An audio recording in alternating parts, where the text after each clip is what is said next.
Assalamualaikum warahmatullahi wabarakatuh. Alhamdulillahi rabbil alamin.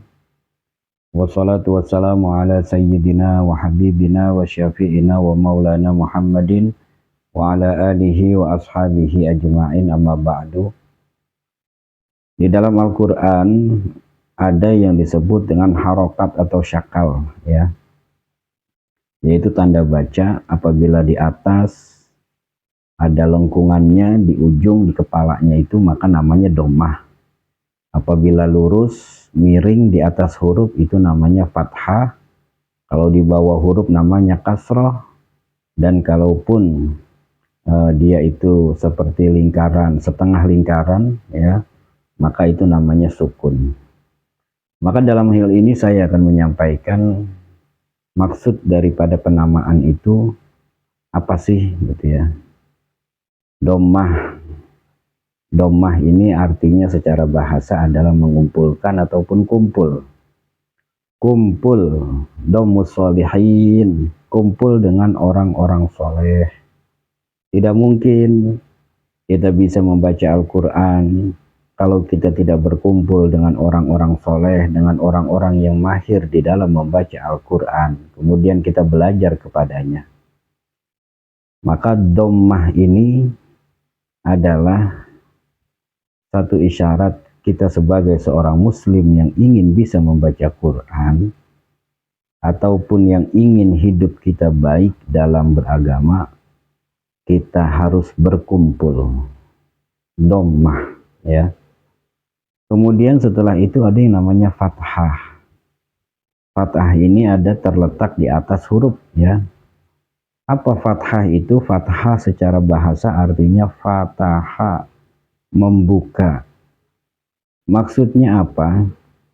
Ketika kita sudah berkumpul dengan orang-orang soleh, maka insya Allah Allah Subhanahu wa Ta'ala akan membuka mata hati kita, membuka cakrawala berpikir kita, membuka segala hal-hal yang mungkin selama ini tertutup dengan sebab berkumpul dengan orang-orang soleh, akhirnya bisa fathah, bisa terbuka hati kita.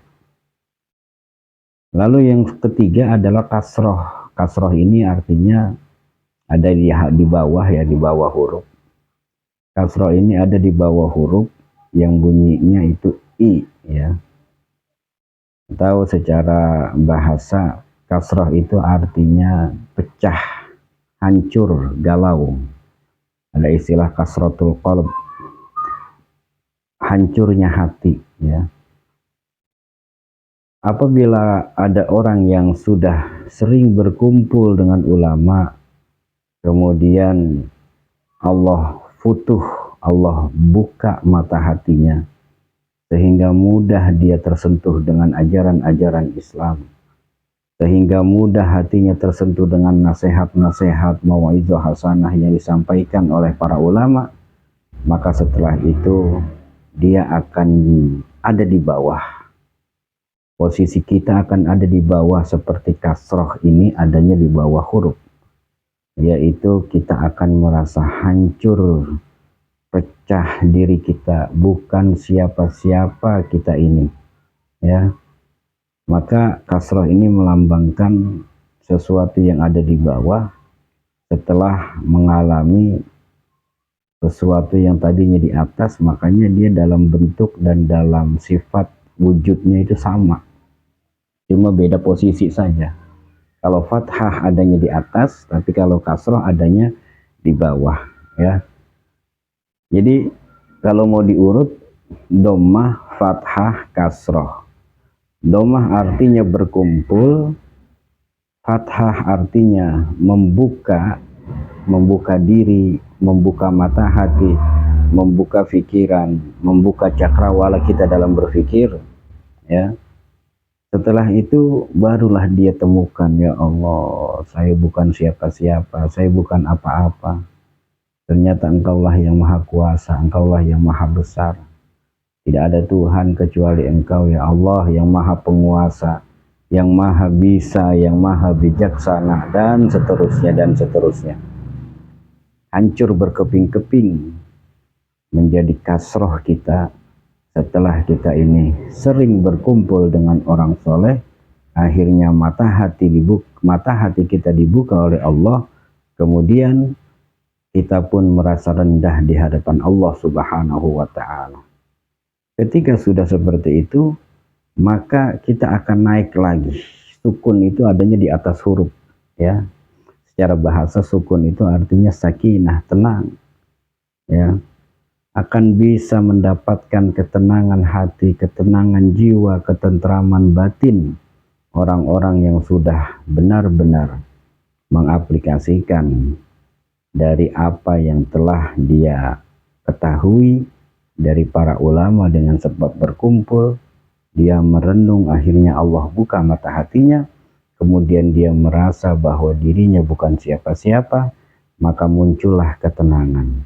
Ketika dia sudah merasa tenang, merasa aman, merasa nyaman, tidak terlalu merisaukan segala apapun itu karena semua dia yakin adalah kehendak Allah Subhanahu wa Ta'ala, maka orang tersebut, ya, diisyaratkan, makanya posisinya ada di atas. Orang-orang yang hatinya tenang, orang-orang yang tidak sering galau, maka dia akan tenang dalam mengarungi hidup ini. Ala bidzikrillahi tatmainnul qulub. Ingatlah, dengan berzikir kepada Allah, hati kalian akan menjadi tenang.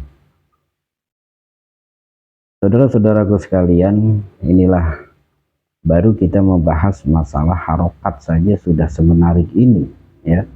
Ini baru harokat, belum kita masuk kepada ayat-ayat Al-Quran, belum kita masuk kepada rahasia-rahasia huruf-huruf yang ada di dalam Al-Quran. Makanya Al-Quran kita, kitab suci kita, kalamullah yang merupakan kitab suci kita, mari kita pelajari baik-baik, mari kita pahami, karena membacanya saja kita sudah dianggap beribadah kepada Allah Subhanahu wa Ta'ala. Al-muta'abbad bitilawatih. Orang yang membaca Al-Quran sudah bernilai pahala di hadapan Allah Subhanahu wa Ta'ala. Baik, demikian apa yang saya sampaikan, mudah-mudahan ada manfaatnya. Assalamualaikum warahmatullahi wabarakatuh.